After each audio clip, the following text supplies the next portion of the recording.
હાલ ચોમાસાનો સમય ચાલી રહ્યો છે ત્યારે મોબાઈલની સમસ્યા જોવા મળી રહી છે. વરસાદના છાંટા પડવાથી અને ભેજ લાગવાથી મોબાઈલ તુરંત ખરાબ થઈ જાય છે.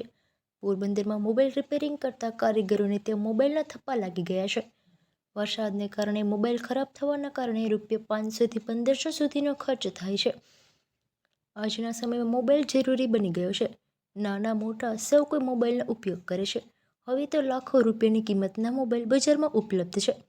તો સામાન્ય રીતે ₹10,000થી ₹1,00,000 સુધીના ફોન મળે છે.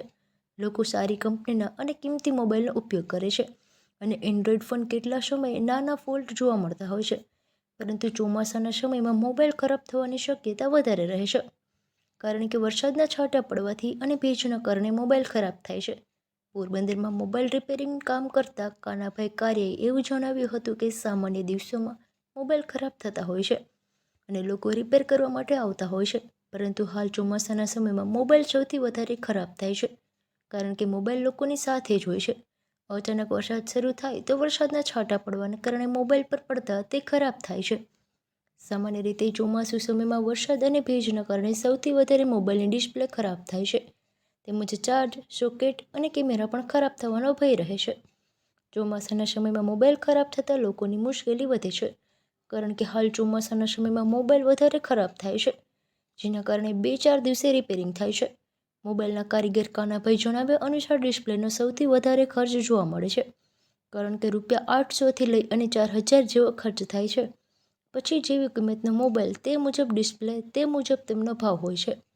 ચોમાસાના 4 માસ સુધી મોબાઈલની સંભાળ રાખવી પડે છે. જો તેમાં કોઈ ચૂક થઈ તો આર્થિક નુકસાન સહન કરવું પડે છે. હાલ પોરબંદરમાં મોબાઈલના કારીગરોને ત્યાં ભારે ભીડ જોવા મળી રહી છે, તો દુકાનમાં મોબાઈલના થપ્પા જોવા મળી રહ્યા છે. ચોમાસાના સમયમાં મોબાઈલની તકેદારી રાખજો, નહીંતર મોટો ખર્ચ કરવો પડશે. ચોમાસાના સમયમાં મોબાઈલમાં વરસાદી પાણી જતા ડિસ્પ્લેમાં પ્રોબ્લેમ આવે છે, ચાર્જિંગ પોર્ટમાં પ્રોબ્લેમ આવે છે, કેમેરામાં પ્રોબ્લેમ આવે છે, મોબાઈલ શોર્ટ થવાની શક્યતા રહે છે, એવું બધું પ્રોબ્લેમ આવે છે.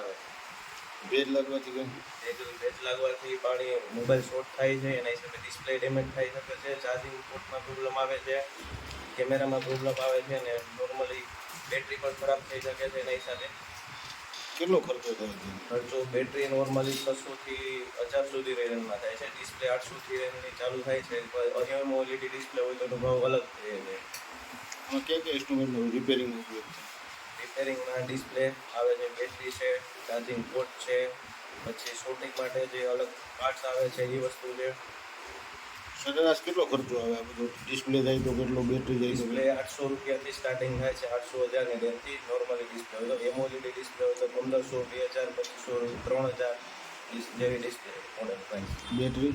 બેટરી 500થી લઈને 1200 સુધી. તો સરેરાશ કેટલો ખર્ચો થતો હોય છે? સરેરાશ મોડલ પ્રમાણે અલગ અલગ ભાવ રહે છે.